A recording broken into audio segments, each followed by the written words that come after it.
ምንም ያህል አመጋገብ ቢቀንሱ ወይም ስፖርት ቢሰሩ የማይጠፋ ገትር የሆድ ስብ አስቸግሮታል?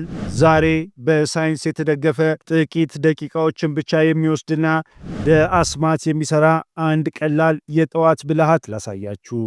ራሳችሁን ሳታስርቡ ወይም ከባድ ስፖርት ሳትሰሩ ሰውነታችሁ ቀኑን ሙሉ ስብ እንዲያቃጥል የሚያደርገውን ይህንን ሚስጥር ለማወቅ ቪዲዮን እስከ መጨረሻው ተከታተሉ። የጠዋት ብልሃት የሆድ ስብን በፍጥነት ለማቃጠል እንደ አስማት ይሰራል። ምንም ያህል አመጋገብ ወይም የአካል ብቃት እንቅስቃሴ ቢያደርጉም የማይጠፋ ግትር የሆድ ስብን እየታገሉ ነው። ስብን በፍጥነት ለማቃጠል ሜታቦሊዝሙን ለማሳደግና ሰውነቶን ቀኑን ሙሉ በስብ ማቃጠል ሁኔታ ውስጥ ለማቆየት የሚረዳውትን አንድ ቀላል የጠዋት ብልሃት ብነግሮትስ? እናም በጣም ጥሩ ክፍል በሳይንስ የተደገፈ መሆኑ ነው። ጥቂት ደቂቃዎችን ብቻ የሚወስድና ከባድ የአካል ብቃት እንቅስቃሴ ወይም ራስን ማስራብ አያስፈልገውም። ስለዚህ በትክክል ይህን እንዴት ማድረግ እንደሚችሉ ላሳዮት። የሆድ ስብ በጣም ግትርና ጠንካራ የሆነበት ምክንያት ከፍተኛ ኮርቲሶል፣ የዘገየ ሜታቦሊዝም፣ የኢንሱሊን መቋቋምና በሰውነት ውስጥ ከፍተኛ መጠን ያለው እብጠት ምክንያት ነው። እናም ይህ የጠዋት ብልሃት እነዚህን ሁሉ ግትር የሆድ ስብ ላይ ዋና መንስኤዎችን ያነጣጠረ ነው። አሁን የታይሮይድ ችግር ካለቦት፣ የፒሲኦኤስ ችግሮች ካሉቦት ወይም ሌሎች የጤና ችግር ካለቦት ይህንን የጠዋት ዘዴ መጠቀም ይችላሉ። ይህ የጠዋት ዘዴ ከመጠን በላይ ወፍራም ለሆኑና ይህንን ግትር የሆድ ስብን ለመቀነስ ለሚፈልጉ ሁሉ ይሰራል። ስለዚህ ክብደቶን ለመቀነስ የሚረዶት 3 ደረጃዎች አሉ። የመጀመሪያው እርምጃ ምንድን ነው? የመጀመሪያው እርምጃ በጣም ቀላል ነው። በመሰረቱ ጠዋት ከእንቅልፎ እንደነቁ ወደ ውጭ መውጣትና ቢያንስ ከ10 እስከ 15 ደቂቃዎች የጠዋት ፀሐይ ብርሃን ማግኘት ያስፈልጎታል። ቀልድ ይመስላል አደል? የጠዋት የፀሐይ ብርሃን የስብ መቀነስን ለመጨመር እንዴት ሊረዳ ይችላል? በቅርቡ በካናዳ አልበርታ ዩኒቨርሲቲ የተደረገ አንድ ጥናትን ላካፍላችሁ። ይህም ከጠዋቱ 2 ሰዓት እስከ ምሽቱ 12 ሰዓት ለፀሐይ ብርሃን ቢያንስ ከ10 እስከ 15 ደቂቃዎች አዘውትረው የሚጋለጡ ሰዎች ዝቅተኛ መጠን እንዳላቸውና ክብደታቸውን ለመቀነስ ቀላል እንደነበረ አሳይቷል። ስለዚህ በመሰረቱ የጠዋት የፀሐይ ብርሃን ከፍተኛ መጠን ያለው ሰማያዊ የሞገድ ብርሃን አለው። ይህ ሰማያዊ የሞገድ ርዝመት ብርሃን በነጭ የስብ ቲሹ ላይ ይሰራል። እናም ይህ ልዩ የስብ ቲሹ ወይም የስብ ሴል ለዚህ ግትር የሆድ ስብ መፈጠር ተጠያቂ ነው።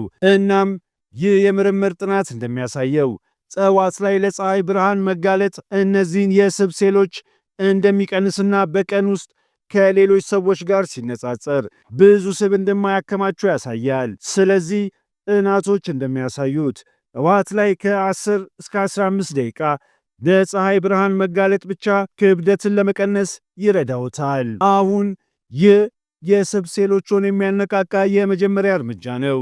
ነገር ግን ሁለተኛው እርምጃ አስፈላጊ ነው። ሁለተኛው ደረጃ ፈጣን ከ5 እስከ 10 ደቂቃ የአካል ብቃት እንቅስቃሴ ማድረግ ነው።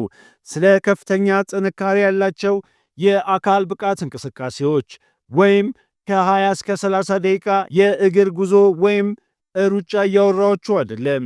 ከ5 እስከ 10 ደቂቃ የአካል ብቃት እንቅስቃሴ እንዲያደርጉ ነው። ምክንያቱም የፀሐይ ብርሃን የስብ ሴሎችን ስለሚያነቃቃና ይህ ልዩ የአካል ብቃት እንቅስቃሴ የስብ ማቃጠል ሁኔታውን ስለሚያነቃቃ ነው። ለዚህም የመዝለል ጃኮችን፣ ስኳቶችን ወይም ፑሻፖችን ማዋሃድ ይችላሉ። ከእነዚህ የአካል ብቃት እንቅስቃሴዎች ውስጥ 2 ወይም 3 ዙሮችን ያድርጉና ዛው ባሉበት ለ5 ደቂቃዎች መሮጥ። አሁን ስለ ሶስተኛው ደረጃ እንነጋገር። ሶስተኛው ደረጃ ጠዋት ላይ የስብ ማቃጠል ሻይ መጠጣት ነው። ስለዚህ የጠዋት የፀሐይ ብርሃን የስብ ሴሎችን አነቃቅቶሎታል።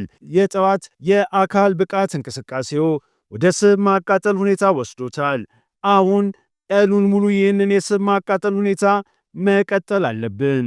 እናም ይህ የስብ ማቃጠል ሻይ ጠቃሚ የሚሆነው እዚህ ላይ ነው። እንደገና ለማዘጋጀት በጣም ቀላል ነው። የሚያስፈልጎት 1 ኩባያ የሞቀ ውሃና 1 የሾርባ ማንኪያ የአፕል ጣዕም ያለው ኮምጣጤ ያስፈልጎታል። ግማሽ የሻይ ማንኪያ የእርድ ዱቄት፣ ግማሽ የሻይ ማንኪያ የተከተፈ ዝንጅብል፣ ግማሽ ሎሚና ቁንዶ በርበሬ ያስፈልጎታል። ይህንን መጠጥ እንዴት ማዘጋጀት ይቻላል? 1 ኩባያ ውሃ ያሞቃሉ። 1 የሾርባ ማንኪያ የአፕል ጣዕም ያለው ኮምጣጤ ይጨምሩበታል። ግማሽ የሻይ ማንኪያ የእርድ ዱቄት፣ ግማሽ የሻይ ማንኪያ የተከተፈ ዝንጅብል ይጨምሩበታል። ግማሽ የሎሚ ጭማቂ ይጨምሩበታል። 1 ትንሽ ቁንጣጭ ቁንዶ በርበሬ ይጨምሩበታል። ከዛም እነዚህን ሁሉ ንጥረ ነገሮች ያዋህዳሉ። ከዛም ይህንን መጠጥ በሚቀጥሉት ከ5 እስከ 10 ደቂቃዎች ውስጥ ይጠጡታል። ይህ መጠጥ ሰውነቶን ቀኑን ሙሉ ስብ ማቃጠል ሁኔታ ውስጥ የሚይዙትን ሁሉንም ንጥረ ነገሮች ይዟል። ከዛም ቁርሶን ለመብላት ለ1 ሰዓት ያህል መጠበቅ። ቁርሶ ከፍተኛ የፕሮቲን ይዘት ያለው ቁርስ መሆኑን ያረጋግጡ። በዚህ መንገድ የቬጋን ፕሮቲን ፓውደር ሼክ መጠጣት ይችላሉ። ይህንን የቬጋን ፕሮቲን ዱቄት ለስላሳ መጠጥ መጠቀም ከቻሉ ለእርሶ በጣም ጥሩ ነው። ካልቻሉ ቢያንስ ቁርሶን ከፍተኛ ፕሮቲን ለማድረግ ይሞክሩ። በቃ ቀላል የጠዋት ብልሃት። ከ10 እስከ 15 ደቂቃዎች የፀሐይ ብርሃን፣ የአካል ብቃት እንቅስቃሴውን ማዕከል፣ ከዛም የስብ ማቃጠል ሻይ ቁርሶን ከፍተኛ ፕሮቲን ለማድረግ መሞከር። በኋላ ይህንን ቀኑን ሙሉ ስብን የሚያቃጥል ሁኔታ ይጠብቁታል። ለዛሬ የነበረን መረጃ ይህንን ይመስላል። ያስታውሱ፣ ውጤት የሚያገኙት በወጥነት ነው።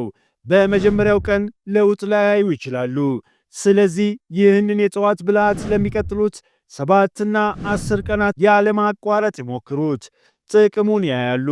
ይህንን ከጤናማ አመጋገብ ጋር በማጣመር አስደናቂ ውጤቶችን ያያሉ። የሆድ ስብን ለማጥፋት በምናደርገው ጉዞ ላይ ለውጣችሁን ከሳምንት በኋላ ተመልሳችሁ በኮሜንት እንድታጋሩኝ ይፈልጋለሁ። ቪዲዮ ከጠቀማችሁ ላይክ ማድረጋችሁንና ተመሳሳይ መረጃ እንዲደርሳችሁ ሰብስክራይብ ማድረጋችሁን እንዳትረሱ። በሚቀጥለው ቪዲዮ እስከምንገናኝ በጤና ይቆዩልኝ።